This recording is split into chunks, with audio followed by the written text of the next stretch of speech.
सारण गुरु के digital platform पे आप सभी का पुनः स्वागत है। मैं सुलेमान सर। तो चलिए हम लोग आगे बढ़ाते हैं। जो क्वेश्चन हम लोग सॉल्व कर रहे थे 2025 का ऑब्जेक्टिव वस्तुनिष्ठ जो हो गया था बच्चों, अब हम लोग बात करने वाले हैं उसके सब्जेक्टिव के बारे में, है ना। सब्जेक्टिव क्वेश्चन में कौन कौन सा क्वेश्चन है वो सब देखते हैं यहाँ पे हम लोग। ये तो केमिस्ट्री हो गया। इसके बाद हम लोग बात करेंगे गिल्स द्वारा, यस दिस वन। तो देखो बच्चों, यहाँ पे बायोलॉजी में हम लोग बात करेंगे जीव विज्ञान में क्वेश्चन नंबर 21 से लेके क्वेश्चन नंबर 28 तक आपका ये सब्जेक्टिव क्वेश्चन है। 2 मार्क्स का और 5 मार्क्स का क्वेश्चन होगा। 29-30 जो होगा बच्चों वो 5 मार्क्स का होगा। चलिए हम लोग आते हैं। ओके, तो कौन सा क्वेश्चन है बच्चों, चलिए हम लोग बात करते हैं। मनुष्य में रक्तचाप, यहां से क्वेश्चन हो गया आपके बायोलॉजी का। ठीक है, क्या क्वेश्चन है पहले, आमाशय में पाचक रस की क्या भूमिका है। क्वेश्चन क्या है, what is the role of digestive juice in the stomach. बहुत ही आसान है, पता है आप सभी लोगों को कि हमारे स्टोमक के अंदर जाहिर सी बात है बच्चों कौन सा जूस निकलता है, तो पता है कि सर हाँ हम लोगों के आमाशय में स्टोमक में ना गैस्ट्रिक ग्लैंड होता है। फिर आप लोग दिमाग में गैस्ट्रिक ग्लैंड्स में क्या रहता है, तो उसमें से गैस्ट्रिक ग्लैंड से गैस्ट्रिक जूस निकलता है जिसके अंदर होता है HCl रहता है, पेप्सिन रहता है और म्यूकस रहता है। आप लोग को मुख्य रूप से यही 3 चीज पढ़ना है ना, लेकिन होता तो और कुछ भी, ट्रेस अमाउंट में कुछ मात्रा में लाइपेज भी निकलता है। इसके बाद एक रेनिन भी निकलता है, खासकर छोटे बच्चों में, जो कि मिल्क प्रोटीन को डाइजेस्ट करने में हेल्प करता है। ठीक है, तो इस सवाल का जवाब आप लोग कैसे लिखेंगे। तो क्वेश्चन क्या है बच्चों कि आमाशय में पाचक रस की क्या भूमिका है, what is the role of digestive juice in the stomach. तो सबसे पहले जब आप लोग इसको लिखेंगे तो ये इस तरीके से लिखना है कि स्टोमक के अंदर जो सबसे पहले जो जूस है, तो आप लोग लिखेंगे यहाँ पे जो गैस्ट्रिक जूस है बच्चों, वो गैस्ट्रिक जूस में क्या होता है। तो यहाँ पे देखिए, एक तो हो गया बच्चों आप लोगों का पता है कि गैस्ट्रिक ग्लैंड क्या होता है, गैस्ट्रिक ग्लैंड हो गया। इसी को आमाशय के अंदर का जो ग्रंथि होता है उसको बोलते हैं डाइजेस्टिव ग्लैंड्स। और इसमें से गैस्ट्रिक ग्लैंड से क्या निकलता है, तो सीक्रेट होता है बच्चों क्या, तो गैस्ट्रिक जूस निकलता है। क्या निकलता है, गैस्ट्रिक जूस। ठीक है, पाचक रस को बोलते हैं। अच्छा, इस गैस्ट्रिक जूस में क्या होता है, तो अब इस चीज को जो मैं लिखने जा रहा हूं वो आप लोग जरूर लिखेंगे। तो बच्चों वो क्या, आप लोग सीधे लिखेंगे कि जो गैस्ट्रिक जूस होता है, गैस्ट्रिक जूस होता है, इससे मुख्य रूप से 3 चीज होता है। एक तो होता है आपका पेप्सिन, दूसरा होता है आपका HCl हाइड्रोक्लोरिक एसिड, और तीसरा क्या होता है, तो बच्चों वह होता है म्यूकस। ठीक है, म्यूकस होता है। अब क्या है, मैं 2 चीज और आप लोगों को मैं यहां पे ऐड करूंगा, और वह क्या, एक बच्चों में ऐड करूंगा रेनिन, और एक ऐड करूंगा मैं लाइपेज। ठीक है, 2 अलग कलर से मैं लिख दिया हूं थोड़ा सा एडवांस लिखने के लिए। तो क्या है, अब काम क्या है बच्चों, पेप्सिन का काम क्या हो, तो आपको तो पता ही है पेप्सिन का काम होता है बच्चों प्रोटीन को डाइजेस्ट करके पेप्टोन्स में तोड़ना। ठीक है, दूसरा चीज आप लोग लिखेंगे HCl का काम क्या होता है, तो HCl का 2 काम लिख देंगे आप लोग। पहली बात कि HCl क्या करता है कि इनएक्टिव पेप्सिनोजेन को पेप्सिन में कन्वर्ट करता है। तो एक यहाँ पे रिएक्शन को बच्चों आप लोग ऐड कर सकते हैं, और रिएक्शन वो कुछ इस तरीके से होगा कि एक्चुअल में पेट के अंदर, स्टोमक के अंदर बच्चों क्या होता है, पेप्सिनोजेन कन्वर्ट होता है बच्चों पेप्सिन में। किसमें, पेप्सिन में। और यहां पे एक बात आप लोग याद रखेंगे कि एक्चुअल में पेप्सिनोजेन बच्चों इनएक्टिव कंडीशन में रहता है। कैसा रहता है, असक्रिय रहता है, इनएक्टिव। और पेप्सिन जो होता है बच्चों वह रहता है सक्रिय कंडीशन में, जिसको लोग बोलते हैं एक्टिव। लेकिन अब यहां पे सवाल आता है कि पेप्सिनोजेन जो इनएक्टिव कंडीशंस में हमारे स्टोमक के गैस्ट्रिक ग्लैंड से निकलता है, वह एक्टिव पेप्सिन में कैसे बदलता है, तो याद रखिएगा बच्चों वो कराता है HCl। कौन कराता है, हाइड्रोक्लोरिक एसिड कराता है। तो एक्चुअल में डायरेक्ट पेप्सिन का सीक्रेशन थोड़ा होता है स्टोमक में, बिल्कुल नहीं। पेप्सिनोजेन से कन्वर्ट होता है HCl के प्रेजेंट में। दूसरा बात, HCl क्या करता है, तो हमारे पेट के अंदर जो भी जर्म्स वगैरह, बैक्टीरिया वगैरह बच्चों जो इन कर जाता है during swelling of the food substances, जब हम लोग भोजन करते हैं, खाना पीना खाते हैं, और जो उसमें जो बैक्टीरिया जीवाणु वगैरह चले जाते हैं, उसको भी बच्चों को डिस्ट्रॉय करने में, उसको किल करने में वो मदद करता है हमारा HCl। तो 2 काम आप लोग HCl का भी लिख देंगे। तीसरा होता है बच्चों म्यूकस। म्यूकस का काम क्या होता है, तो पता है बच्चों HCl हाइड्रोक्लोरिक एसिड है। तो हमारे स्टोमक का जो बच्चों ये जो होता है, इस तरीके से आप लोग, मैं एक फिगर में बना दे रहा है ऐसे, जैसे मान लो बच्चों ये आपका इस तरीके से स्टोमक हो जाएगा। ये क्या हो गया, ये स्टोमक हो गया। तो स्टोमक के अंदर तो पता है ना आप लोगों को कि स्टोमक के अंदर बच्चों जाहिर सी बात है ये जो अंदर का जो सरफेस होता है, तो अंदर का सरफेस तो जाहिर सी बात है HCl हाइड्रोक्लोरिक एसिड इसको डैमेज कर सकता है, लेकिन नहीं करता है। क्यों? क्योंकि इसके ऊपर में बच्चों क्या होता है कि एक लेयर रहता है बच्चों, उस म्यूकस का लेयर रहता है। किसका रहता है? म्यूकस। तो हम लोग लिखेंगे कि म्यूकस हेल्प करता है, mucus protect from the HCl of inner lining of stomach. Stomach का जो इनर लाइनिंग होता है, जो अंदर का जो सरफेस होता है, उसको बचाव करता है। किससे? तो हाइड्रोक्लोरिक एसिड से। इस तरीके से अगर आप लोग समझा कर लिख देंगे तो जाहिर सी बात है फुल में फुल मार्क्स होगा। ठीक है, तो खैर मैं तो एक्सप्लेन किया हूं, समझाया हूं आप लोगों को रिमेंबर करने के लिए, लेकिन आप लोग क्या लिखेंगे? मुख्य रूप से आप लोग लिखेंगे आंसर में लिखेंगे क्या, अमाशय पाचक रस की क्या भूमिका है, तो लिखेंगे कि अमाशय मुख्य रूप से पाचक रस में HCl, पेप्सिन और म्यूकस रहता है। पेप्सिन का जो काम, पेप्सिन प्रोटीन को पेप्टोन्स में डाइजेस्ट करने में, तोड़ने में मदद करता है। इसके बाद HCl जो होता है इनएक्टिव पेप्सिनोजेन को पेप्सिन में कन्वर्ट करने का, बदलने में मदद करता है। दूसरी एक और लिखेंगे कि HCl हाइड्रोक्लोरिक एसिड जो बैक्टीरिया को मारने में भी मदद करता है। म्यूकस के बारे में लिखेंगे, म्यूकस क्या करता है कि स्टोमक के अमाशय का जो अंदर का जो सतह होता है उसको HCl से बचाव करता है, HCl से प्रोटेक्ट करता है। Is it clear? ओके, तो चलिए ये बातें हो गई। अब नेक्स्ट क्वेश्चन बच्चों क्या है? नेक्स्ट क्वेश्चन है कि मछली, केचुआ, मच्छर और मनुष्य के मुख्य श्वसन अंगों के नाम लिखें। आप लोगों को भी सब दिमाग में आंसर आ गया होगा, अभी डेफिनेटली आ गया होगा। जाहिर सी बात है, ये कौन सी इतना टफ क्वेश्चन है? बिल्कुल आसान क्वेश्चन है ये। अगर इस तरह क्वेश्चन आ जाए तो मजा ही आ जाएगा, है ना। चलिए क्या है क्वेश्चन, थोड़ा देखिए तो, इसको क्लीन कीजिए। क्वेश्चन है कि मछली, केचुआ, अब देखिए क्या क्या है इसमें। सबसे पहले थोड़ा सा इसको आप लोग ये कर लीजिए, क्या है क्वेश्चन? फिश, मछली। ठीक है, चलिए यहाँ पे लिखिए, मछली हो गया। चलिए भाई यहाँ पे फिश लिख लीजिए। और क्या है? केचुआ। चलिए अर्थवर्म, क्या होता है बच्चों इसका? अर्थवर्म हो गया, केचुआ हो गया। चलिए और क्या है भाई? केचुआ। मच्छर हो गया, ठीक है, मॉस्किटो हो गया। और क्या है भाई? मनुष्य, ह्यूमन हो गया। ठीक है, क्या पूछता है? मुख्य श्वसन अंग के बारे में, respiratory organ of the different animals. तो क्या करना है भाई? सबको मालूम है, किसको नहीं पता होगा इतना आसान क्वेश्चन का सवाल। फिश का क्या होता है? तो जाहिर सी बात है गल्फर होता है बच्चों, जिसको हम लोग गिल्स बोलते हैं। गल्फर के द्वारा एक्सचेंजेशन ऑफ गैसेज होता है बच्चों, ऑक्सीजन और कार्बन डाइऑक्साइड का आदान प्रदान होता है। ठीक है, जो मुंह से पानी लेता है या पानी के अंदर जो डिजॉल्व ऑक्सीजन रहता है वही गिल्स के पास जाता है, और गिल्स क्या आता है बच्चों? उसके अंदर बहुत सारे ब्लड कैपिलरीज है, वहीं पे डिफ्यूजन हो जाता है बच्चों, गैस का आदान प्रदान हो जाता है। और वो ऑक्सीजन कहां से रहता है बच्चों? जो पानी के अंदर जो डिजॉल्व ऑक्सीजन रहता है बच्चों, उसी से, जाहिर सी बात है। ठीक है, तो गिल्स हो गया। अर्थवर्म किसके द्वारा करता है? तो जाहिर सी बात है त्वचा के द्वारा करता है, जिसको हम लोग बोलते हैं स्किन के द्वारा। हिंदी में आप लोग लिख लेंगे, गिल्स क्या होता है? गल्फर के द्वारा। स्किन क्या हो गया? तो बच्चों त्वचा के द्वारा।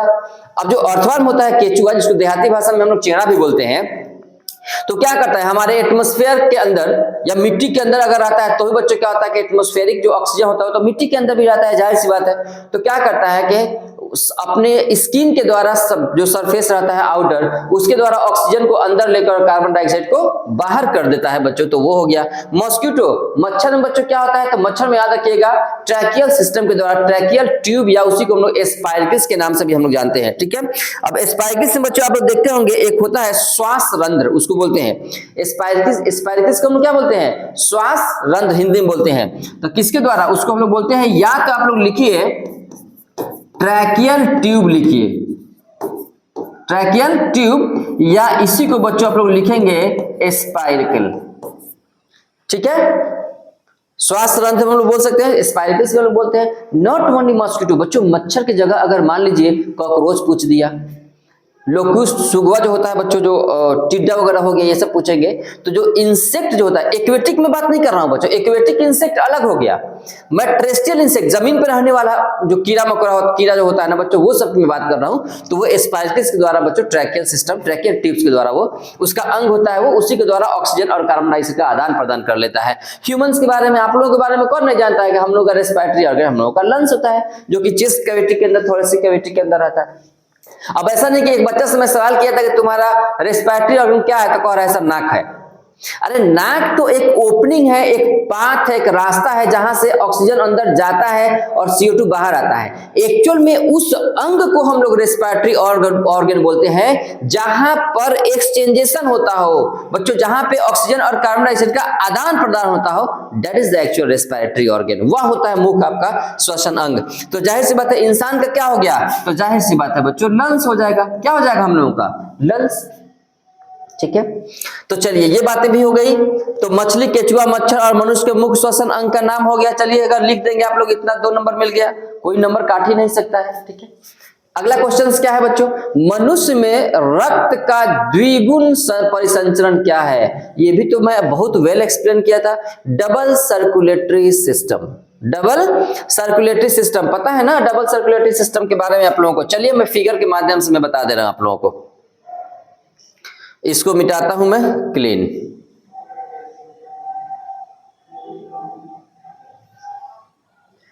तो यहां पे देखिए बच्चों, एक चीज मैं समझा दूं, क्योंकि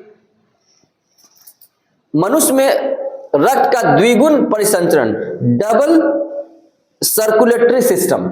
याद करो तुम लोगों की किताब में बच्चों एक फिगर होगा, वह फिगर कुछ इस तरीके से होगा। एक इस तरीके से बच्चों यहां पे दिया होगा, इस तरीके से एक लंग्स का एल्वियोलाई होता है। इसके बाद यहां से आप लोग देखे होंगे एक इस तरीके से, यहां पे पाथ इस तरीके से आएगा, यहां पे ये हार्ट के चेंबर के अंदर जाएगा इस तरीके से। मैं एक रफली बच्चों में डायग्राम बना रहा हूं यहां पे, ठीक है, समझाने के लिए। इसको टच भी कर सकते हैं ऐसे, फिर यहाँ पे ऐसे कर दीजिए, यहाँ पे बीच से उसको ऐसे कर दीजिए। ठीक है, और इसके बाद आप लोग यहाँ पे एक और चीज यहाँ पे दर्शाएंगे। ये हो गया, ये हो गया। हाँ, इसको थोड़ा सा मिटाना होगा हमको, ब्रश से तो नहीं होगा। चलिए ऐसे ही समझने के लिए एक यहाँ बच्चों ऐसे निकालेंगे आप लोग वेंट्रिकल्स के द्वारा, और ये इस तरीके से आप लोग दिखाइए यहाँ पे, दिस वन इस तरीके से, और इसके बाद यहाँ पे इस तरीके से दिखा दीजिए। इस तरीके का फिगर आपकी किताब में डेफिनेटली बच्चों दिया होगा।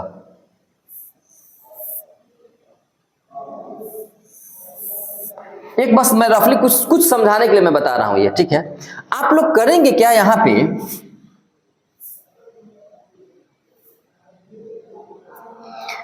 क्या करना है कि आप लोगों को मालूम है बच्चों कि यहां पे रहता है, जाहिर सी बात है बच्चों, ये आपका लंग्स है, ये लंग्स का एल्वियोलाई है।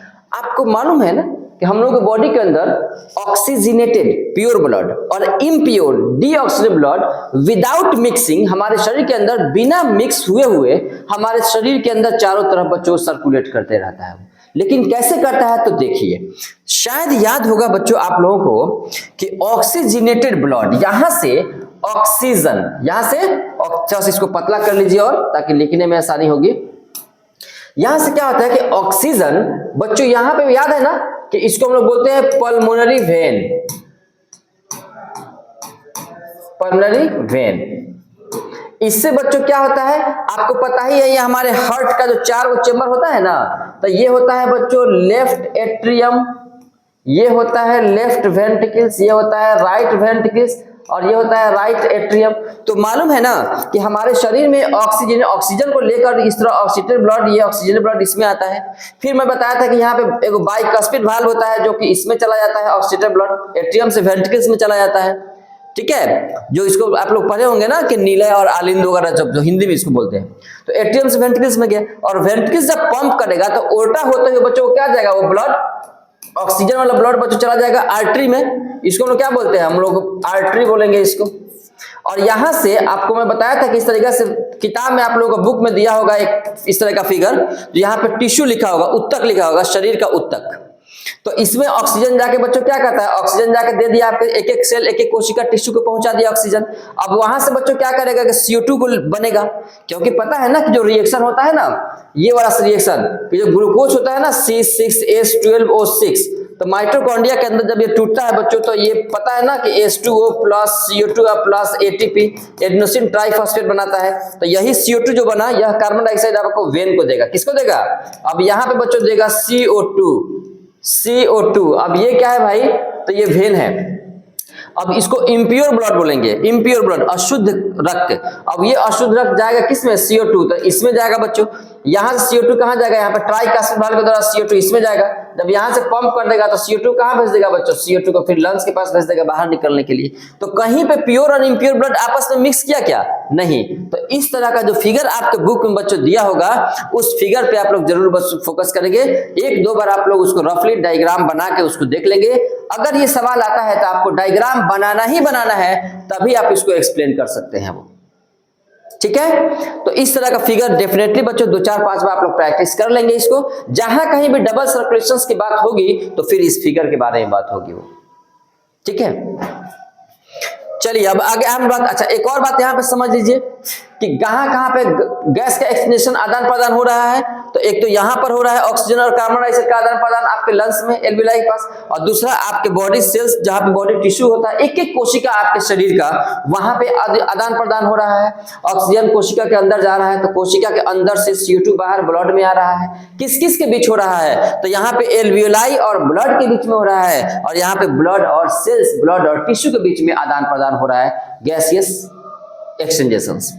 ओके, चलिए अगला सवाल हम लोग बात करते हैं। नेक्स्ट क्वेश्चन क्या है बच्चों, तो अगला सवाल है आपका क्लीन सेलेक्ट, डबल सर्कुलेशन हो गया।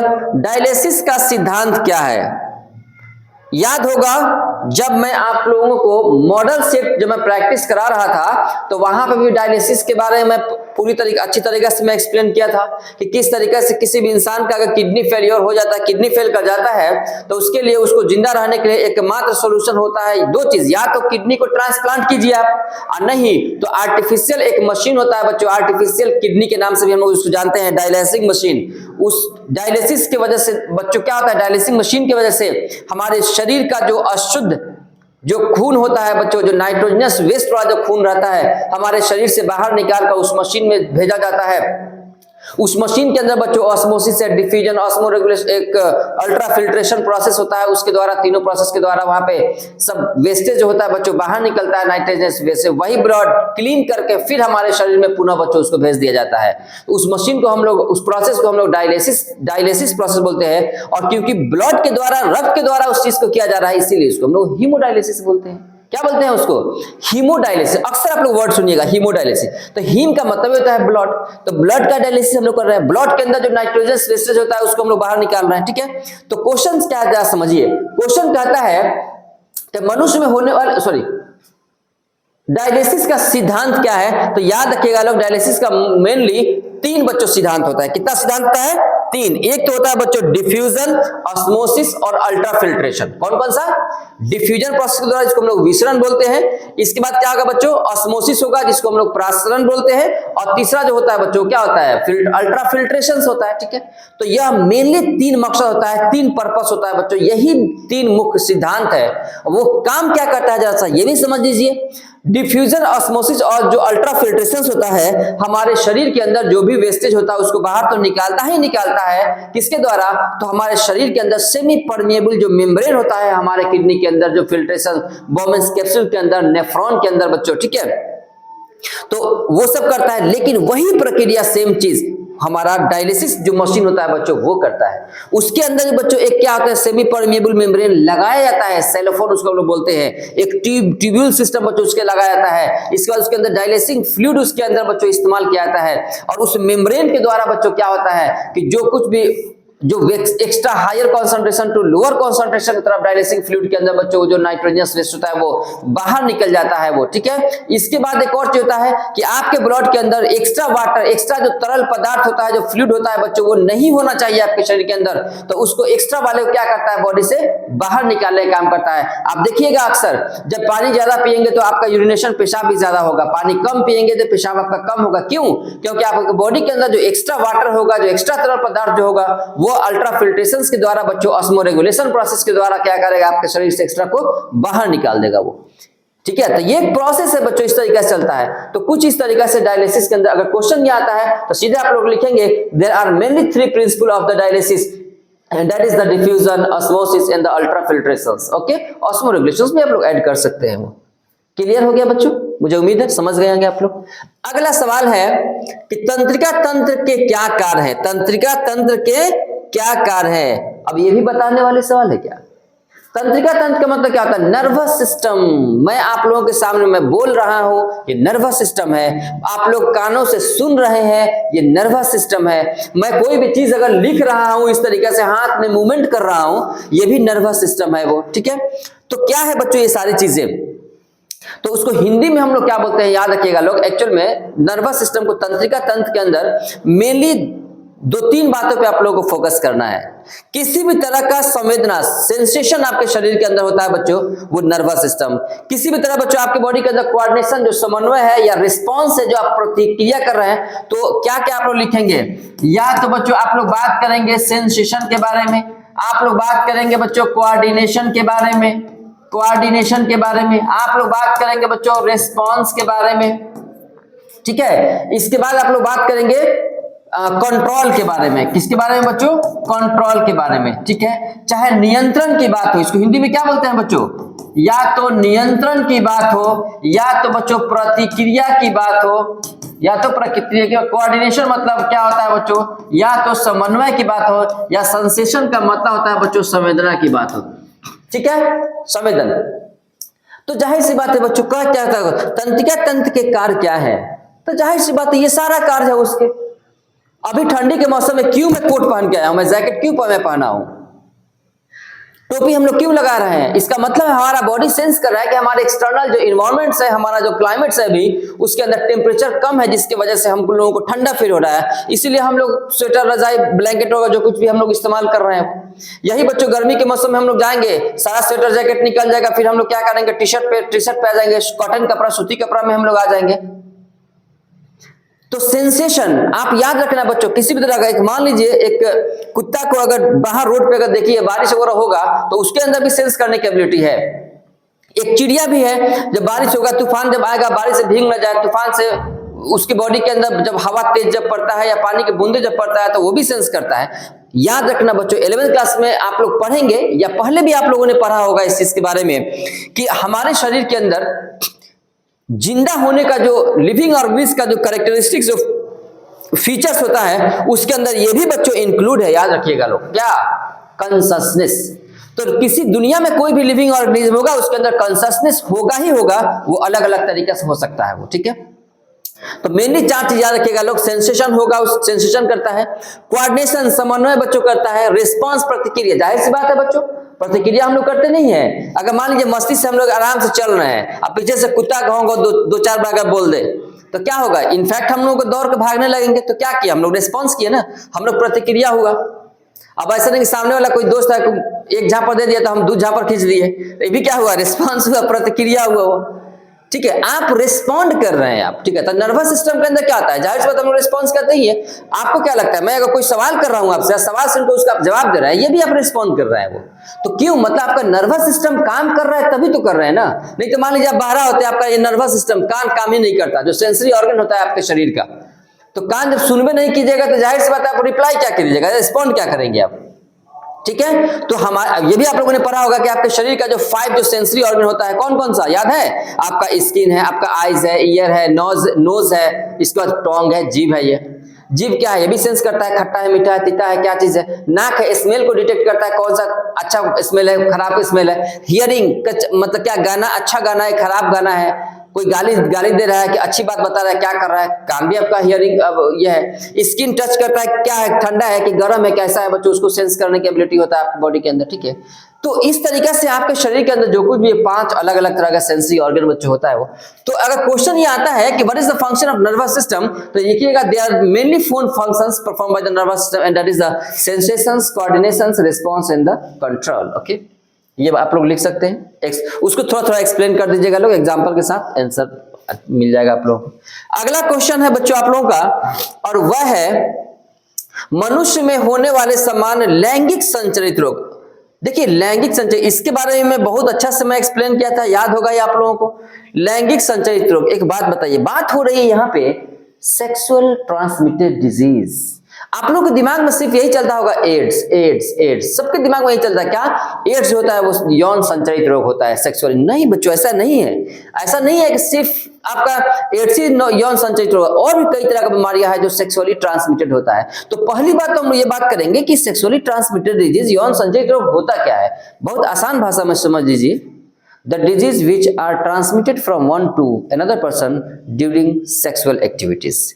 लेकिन फिर मैं बता दे रहा हूं, अक्सर बच्चों के दिमाग में रहता है कि सेक्स करने की वजह से, फिजिकल रिलेशन बनाने की वजह से मेल फीमेल में कोई बीमारी, एक से मनुष्य एक से दूसरे में अगर बीमारी चला जाता है उसी को हम लोग बोलते हैं। बच्चों ऐसा कोई जरूरी नहीं है, कुछ ऐसे भी बीमारियां हैं जो बिना सेक्स किए हुए भी एक से दूसरे इंसान में जा सकता है, जैसे में एड्स है।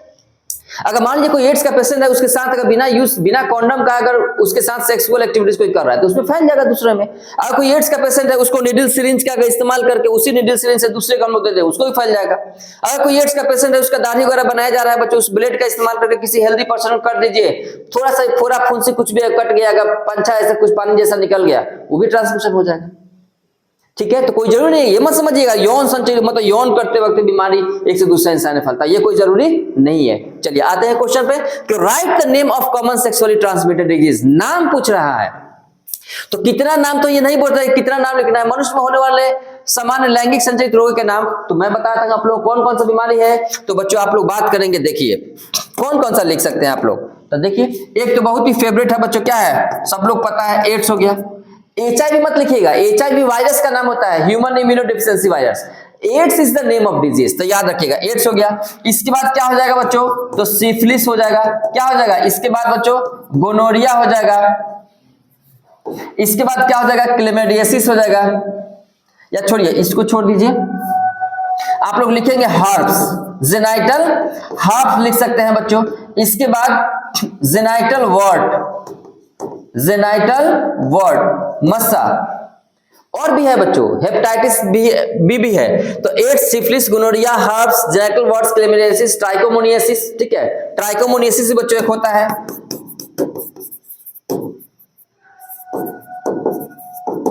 तो मैं तो बहुत सारा लिख दिया, 3 भी लिख देंगे तो आपको नंबर मिल जाएगा वो। ठीक है, तो ये सब क्या है, ये सब यौन संचारित रोग है। ठीक है, सेक्सुअली ट्रांसमिटेड डिजीज है बच्चों। ठीक है, तो ये बातें भी हो गई, मनुष्य में होने वाले समान लैंगिक संचारित रोगों के नाम आप लोगों को हो गया। अब नेक्स्ट क्वेश्चन है बच्चों, वो क्या है, समजात अंग और समरूप अंग में से आप क्या समझते हैं। What you understand by the homologous and the analogous organ. ठीक है, होमोलोगस और एनालोगस ऑर्गन के बारे में बच्चों सवाल कर रहा है। तो मैं तो इसमें शायद उसमें भी था, जो हम लोग मॉडल क्वेश्चन को जब मारे थे तो मॉडल में बच्चों इसके बारे में था। तो खैर आप लोग पिछली वीडियो में भी आप लोग जो 1-2 सप्ताह जो पहले मैं बताया था, मॉडल जो सेट किया था, उसमें आप लोग जाकर देख सकते हैं। लेकिन खैर कोई बात नहीं, मैं यहाँ पे बता देता हूँ। क्वेश्चन कहता है 2 चीज के बारे में बच्चों, क्या कहता है, एक कहता है आपका होमोलोगस ऑर्गन, होमोलोगस ऑर्गन, और दूसरा कहता है बच्चों एनालोगस ऑर्गन, एनालोगस ऑर्गन। तो याद रखिएगा, इसी को हम लोग बोलते हैं बच्चों, क्या होता है, एक होता है हम लोग का समजात अंग, दूसरा होता है समरूप अंग। क्या मैं बताया था, सिंपली बच्चों हम लोग बात करेंगे कि वह ऑर्गन जिसका स्ट्रक्चर ऑरिजिन सेम हो लेकिन फंक्शन अलग हो। ध्यान देना, स्ट्रक्चर ऑरिजिन सेम हो लेकिन फंक्शन अलग हो, उसको होमोलोगस ऑर्गन बोलते हैं। और जिसका फंक्शन सेम हो, स्ट्रक्चर ऑरिजिन डिफरेंट हो बच्चों। जैसे मैं देखिए, मैं यहाँ पे एक चीज लिखता हूं, आप लोगों को थोड़ा सा ध्यान दीजिएगा। मैं क्या लिखता हूं कि structure and origin same, structure and origin same but function. एक काम कीजिए, हम लोग क्या करते हैं, इसको अलग लिख देते हैं, इसको अलग लिखते हैं, structure and origin same but function different. समझिए, एग्जाम्पल में बता दे रहा हूं, हम लोग का जो फॉरलिम्स होता है हाथ, फॉरलिम्स में जो हड्डी होता है बच्चों, वही फॉरलिम्स क्या होता है, चमगादड़ में भी होता है, फ्रॉग में भी होता है। लेकिन देखो तो सबका काम अलग अलग होता है। हमारा जो फॉरलिम्स होता है हाथ बच्चों, देखो तो कौन कौन सा होता है, तो याद रखना, इसके अंदर यहाँ पे जो हड्डी होता है इसको लोग बोलते हैं ह्यूमेरस। क्या बोलते हैं, कलर चेंज करो, यहाँ पे क्या होता है बच्चों, तो याद रखना, इसको एक होता है ह्यूमेरस, एक होता है बच्चों रेडियस, इसके बाद होता है अल्ना, इसके बाद होता है कार्पल्स, इसके बाद होता है बच्चों 5 गो होता है मेटाकार्पल्स, और इसके बाद होता है फेलेंजेज। फेलेंजेस सब कुछ देख लो। ह्यूमरस कहाँ है बच्चों, यहाँ से यहाँ पर जो लंबा जो हड्डी होता है उसको ह्यूमरस बोलते हैं। यहाँ पे 2 गो होता है बच्चों, यहाँ से यहाँ तक आया रहता है उसको रेडियस और अल्ना बोलते हैं। कलाई के पास बच्चों 8 गो रहता है छोटा छोटा हड्डी, इसको हम लोग व्रिस्ट बोन के नाम से भी हम लोग जानते हैं, उसको बोलते हैं कार्पल्स। ये 5 फिंगर के लिए 5 गो लंबा लंबा यहाँ पे होता है बच्चों, उसको बोलते हैं मेटाकार्पस। ये जो छोटा छोटा जो है बच्चों 14 गो होता है, 3 गो इसमें, 3 गो इसमें, 3 गो इसमें, इसमें 2 गो, तो 4 3 12 14, तो 14 गो इसमें, 5 गो ये मेटाकार्पस, 14 5 14 5 19, 19 कार्पस होता है बच्चों 8 गो, कितना हो गया 27, और अल्ना 1 और रेडियस 1 और ह्यूमरस 1, तो 27 3 30 को होता ही है। तो अब देखिए यही स्ट्रक्चर, यही बोन्स हमारे फ्रॉग के अंदर, फ्रॉग के फोरलिम्स मतलब आगे वाला पैर में होता है, यही हम लोगों में भी होता है। चमगादड़ के बारे में, बैट के बारे में बात करेंगे, यही होता है। लेकिन क्या फंक्शन सबका सेम है क्या? तो बिल्कुल नहीं, हम लोगों का फंक्शन अलग होता है। बैट चमगादड़ जो होता है वो उड़ने में मदद करता है, फ्रॉग जो होता है वो जंपिंग में मदद करता है वो। तो याद रखना बच्चों कि अगर वैसा ऑर्गन्स, जिस ऑर्गन्स का स्ट्रक्चर ऑरिजिन सेम हो लेकिन फंक्शन अलग हो, that is the homologous organ, पलट उसको। एनालोगस ऑर्गन क्या कहता है बच्चों? समरूपंग क्या होता है? जिसका फंक्शन सेम हो, स्ट्रक्चर ऑरिजिन डिफरेंट हो। आप लोग खुद से लिख लेंगे उसको। एग्जांपल में बता दे रहा हूं, एक बात बताइए, wings of birds and wings of butterfly. जो तितली का जो पंख होता है या चिड़िया का जो पंख होता है, काम तो दोनों का सेम है, उड़ने का काम होता है। लेकिन क्या चिड़िया के जो आप लोग पंख के बारे में बात करें तो उसमें हड्डी होता है, लेकिन क्या इसमें हड्डी होता है क्या? बटरफ्लाई में होता है क्या? किसी इंसेक्ट में होता है क्या? नहीं होता है। तो देखिए तो फंक्शन सेम है, लेकिन स्ट्रक्चर तो देखिए तो अलग अलग ओरिजिनेशन होगा। एक हड्डी से बना हुआ है, एक में हड्डी नहीं होता है वो। ठीक है, तो ये बात बच्चों यहां से आप लोग लिख लेंगे। अगला क्वेश्चन क्या है? हाँ, अगला नेक्स्ट क्वेश्चन है बच्चों, अच्छा क्वेश्चन है ये भी, देखिए मस्त क्वेश्चन है। क्या what is understand by the homologous analogous organ? What would happen if we eliminate all organism at trophic level? क्या होगा यदि हम एक पोषी स्तर के सभी जीवों को समाप्त कर दें? सभी जीवों को, जाहिर सी बात है वो तो इकोसिस्टम ही खत्म हो जाएगा। तो what would happen if we eliminate all organism at a trophic level? Trophic level, इसके बारे में थोड़ा सा बच्चों यहाँ पे समझ लीजिए, कुछ जगह चाहिए हमको। यस, एक बात बताइए, मान लीजिए कि कहीं पे बच्चों एक कोई भी इकोसिस्टम बनाइए, जैसे में चलिए हम लोग बात कर रहे हैं ग्रासलैंड इकोसिस्टम के बारे में। ठीक है, कौन सा? ग्रास को कौन खाएगा भाई? तो खाएगा ग्रास हॉपर, टिड्डा खाएगा। ग्रास हॉपर को कौन खाएगा? फ्रॉग खाएगा। फ्रॉग को कौन खाएगा? सांप, स्नेक खाएगा। इसको कौन खाएगा? तो ईगल खाएगा। ई हो गया आपका ग्रासलैंड इकोसिस्टम। ठीक है, अच्छी बात है। क्वेश्चन क्या है? क्वेश्चन है, अच्छा उधर चला गया, कोई बात नहीं है। तो किसी भी ट्रॉपिक लेवल को बात, किसी भी ऑर्गेनिज्म को, जाहिर सी बात है बच्चों, ये जो वहां का जो इकोसिस्टम है, जो पारिस्थितिक तंत्र है, तो चल रहा है ग्रासलैंड इकोसिस्टम। सबकी बात तो छोड़िए, किसी एक को आप हटा के देखिए ना, ये सब बच्चों इसको ट्रॉपिक लेवल बोलते हैं। क्या बोलते हैं इसको? तो याद रखना, ये फर्स्ट ट्रॉपिक लेवल इसको बोलते हैं, second trophic level, third trophic level, fourth trophic level और फिफ्थ ट्रॉपिक लेवल। तो इसके लिए याद होगा आप लोगों को, मैं इस तरीका से एक चीज में बताया था। फर्स्ट ट्रॉपिक लेवल हो गया, ये सेकेंड ट्रॉपिक लेवल हो गया, ये थर्ड ट्रॉपिक लेवल हो गया, ये फोर्थ ट्रॉपिक लेवल हो गया और ये फिफ्थ ट्रॉपिक लेवल हो गया। तो किसी एक को हटाइए ना, तो क्या होगा? अगर मान लीजिए फ्रॉग को इसमें से हटा दीजिए, तो बच्चों क्या होगा? अगर फ्रॉग खत्म तो जाहिर सी बात है ग्रास हॉपर का पॉपुलेशन बढ़ जाएगा। ध्यान दीजिएगा इस बात पे। अगर इस इकोसिस्टम से, ग्रासलैंड इकोसिस्टम है, सारे फ्रॉग को पकड़ के या ऐसा कोई दवा केमिकल हम लोग छिड़क देंगे, सारा फ्रॉग मर गया, तो सारा जब फ्रॉग मर जाएगा तो जाहिर सी बात है ग्रास हॉपर का पॉपुलेशन बढ़ जाएगा। और जब ग्रास हॉपर का पॉपुलेशन जब बढ़ेगा तो क्या ग्रास बचेगा? क्या तुरंत खा के चटपट कर जाएगा सब। दूसरी बात, जब फ्रॉग नहीं तो स्नेक क्या खाएगा? और स्नेक जब नहीं खाएगा तो स्नेक मरेगा या वहां से माइग्रेट करके दूसरी जगह भाग जाएगा। और जब स्नेक नहीं तो ईगल क्या खाएगा? तो खत्म हो गया ना पूरा इकोसिस्टम।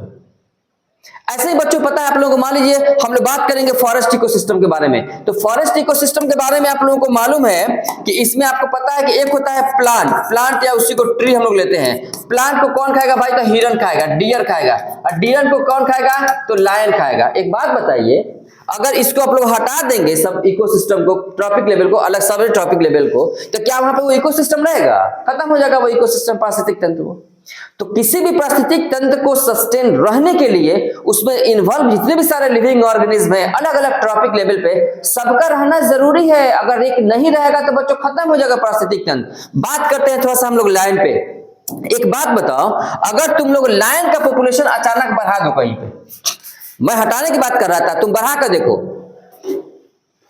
लायन का पॉपुलेशन बढ़ाइएगा, जब ज्यादा हो जाएगा तो तुरंत डियर को खाकर चट कर जाएगा, खत्म। और जब डियर खत्म तो प्लांट पॉपुलेशन बढ़ जाएगा। वो घटा के देखो, ये फॉरेस्ट इकोसिस्टम है, जंगल का पारिस्थितिक तंत्र है, एक लायन को वहां से हटा ही दो, पूरा कंप्लीट हटा दो, तो क्या होगा आने वाले समय में, अरे 100 साल में, 1000 साल में बच्चों क्या होगा कि डियर का पॉपुलेशन बच्चों 6 महीना में, 1 साल में, 2 साल में इतना पॉपुलेशन डियर का बढ़ जाएगा, ताकि जो भी छोटे छोटे प्लांट्स हो गए सारा प्लांट्स को बच्चों डियर खा जाएगा। तो क्या वहां का इकोसिस्टम क्या बचेगा? क्या जाहिर सी बात है बच्चों, अगर प्लांट को तुम खत्म करके देखो, अगर प्लांटे को हटा दो तो डियर क्या खाएगा?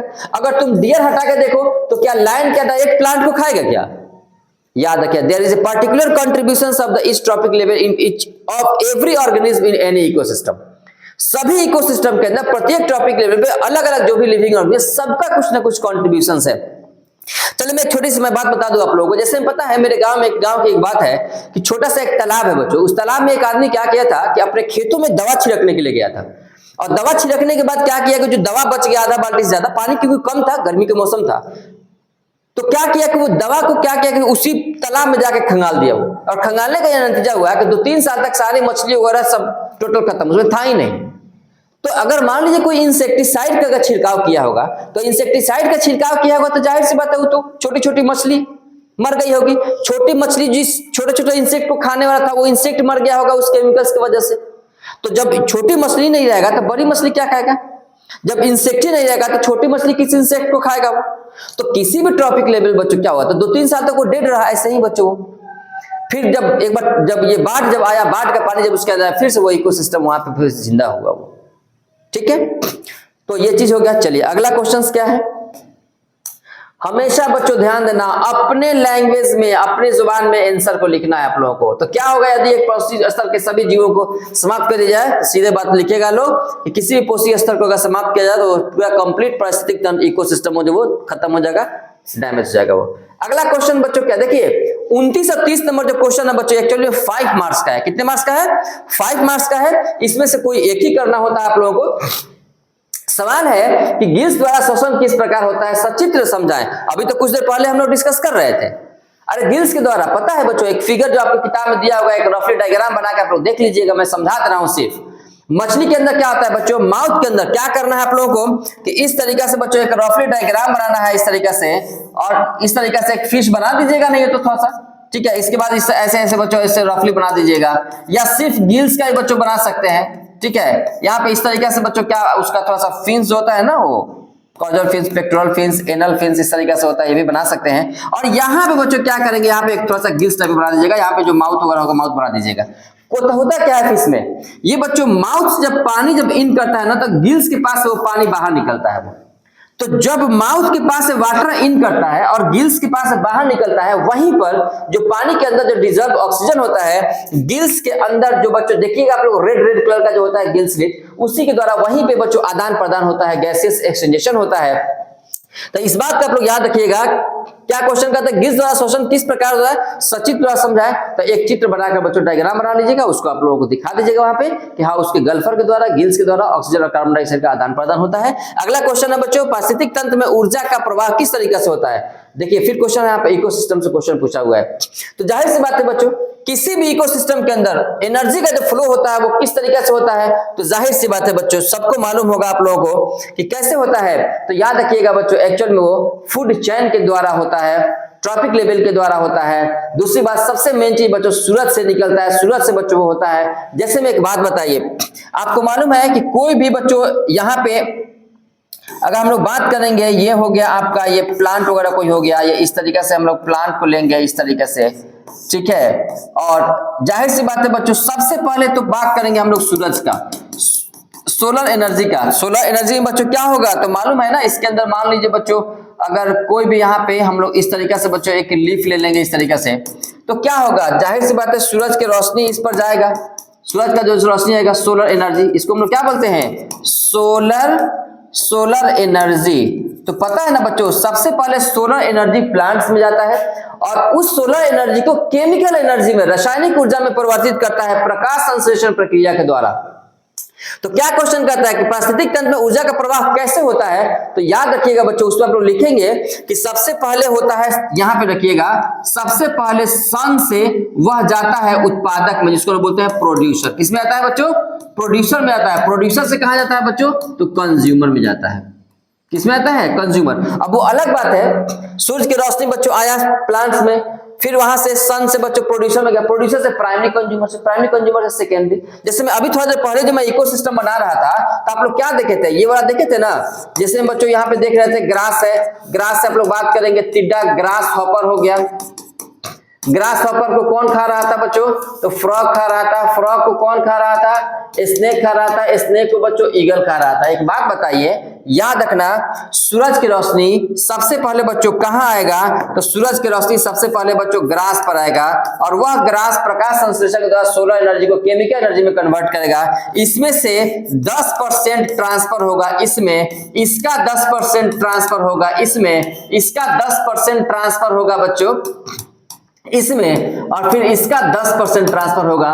ये साइंटिस्ट थे, इसका नाम था लिंडमैन। लिंडमैन साहब ने बताया था कि हर ट्रॉपिक लेवल पे 10% ऊर्जा का स्थानांतरण होता है। The transferring of energy only 10% from one trophic level to another trophic level. ठीक है, तो याद रखिएगा ऊर्जा का प्रवाह कैसे होता है। तो सबसे पहले सूरज की रोशनी सोलर एनर्जी हमारे केमिकल एनर्जी में बदलता है उत्पादक के द्वारा, प्रोड्यूसर्स के द्वारा।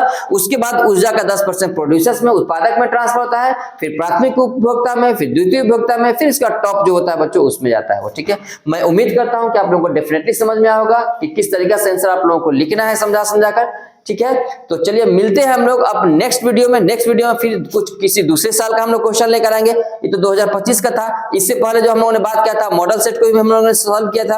अब मैं लेकर आऊंगा हो सकता है 2024 का, या हो सकता है कुछ इंपॉर्टेंट क्वेश्चन जो है बच्चों गेस किया हुआ क्वेश्चन मैं लेकर आऊंगा और उसको फिर मैं सॉल्व करके आप लोगों को मैं बीच लाऊंगा। चलिए आज के लिए इतना ही रहा, मिलते हैं हम लोग नेक्स्ट वीडियो में। All the best and continue your preparation.